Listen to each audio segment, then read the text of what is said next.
Assalamualaikum warahmatullahi wabarakatuh. Perkenalkan, nama saya Novita Sonika Sukma dari kelas 10 TK 3 absen 33. Nah, di sini saya akan menjelaskan tentang alat tangan dan alat kerja kelistrikan. Berikut penjelasannya. Yang pertama ada obeng.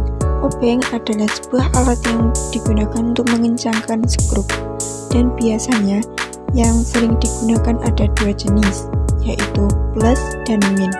Jenis tersebut terlihat dari bentuk ujung mata obeng, namun ada juga obeng dengan bentuk bermacam-macam. Yang kedua ada tang. Ngomong-ngomong tentang tang ada beberapa jenis loh. Yang pertama ada tang potong. Tang potong berfungsi untuk memotong berbagai bahan dengan minimal tenaga tangan. Tang potong dapat memotong kabel atau kawat tebal dengan presisi yang lebih baik daripada gunting kabel. Nah, yang kedua ada tang cucut.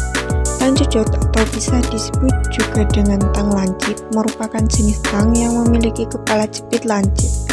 Tang ini digunakan untuk menjepit benda-benda yang kecil dan bidang yang sempit. Yang ketiga ada tang kombinasi. Tang ini merupakan gabungan fungsi dari tang potong dan tang jepit, sehingga dapat digunakan untuk berbagai macam keperluan. Yang keempat ada tang pengupas kabel. Tang ini digunakan untuk mengupas kabel, berfungsi untuk mengupas dan memotong kabel agar sesuai dengan kebutuhan rangkaian listrik. Yang kelima, tang catut atau tang kakak tua. Tang ini memiliki bentuk seperti paruh burung kakak tua. Selain untuk memotong, tang ini digunakan juga untuk mencabut paku. Yang keenam, tang buaya. Tang buaya adalah alat perkakas yang memiliki fungsi untuk memegang atau mengunci benda dengan kuat.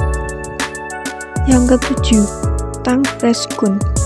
Fungsi tang press gun adalah untuk menghubungkan kabel dengan skun kabel dengan cara dijepit atau ditekan.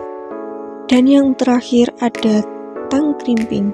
Tang crimping ini merupakan alat paling vital, paling utama dalam proses instalasi jaringan internet, di mana alat ini berfungsi untuk memotong kabel serta memasang konektor RJ45 dengan kabel.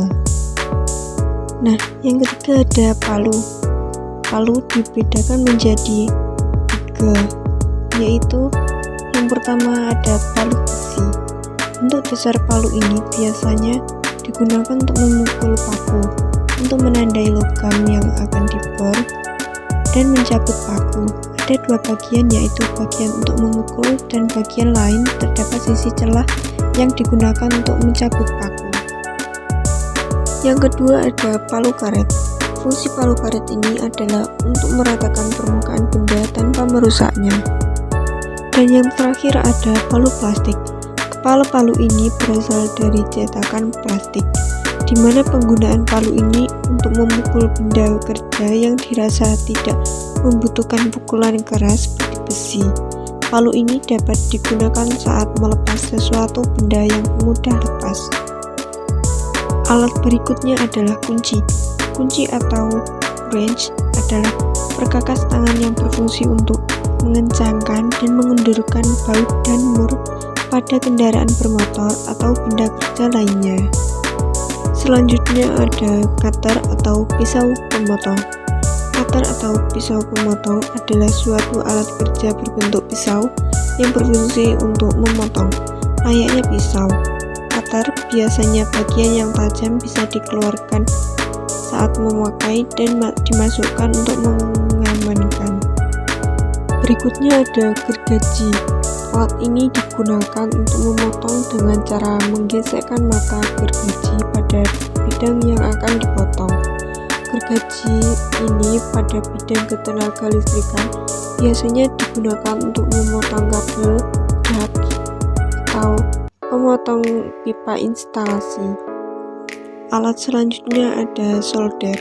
Solder atau biasa disebut sebagai alat patri adalah suatu alat yang bertugas memanaskan timah yang digunakan untuk melaksanakan penyambungan antara dua bagian. Biasanya digunakan untuk memasang komponen dalam PCB atau penyambungan kabel. Berikutnya ada bor. Bor adalah alat yang digunakan untuk melubangi objek benda. Dalam ketenaga listrikan, penggunaan bor listrik ini digunakan untuk melubangi PCB, melubangi panel listrik, membuat lubang untuk pipa, dan lain sebagainya. Alat yang terakhir ada gerinda.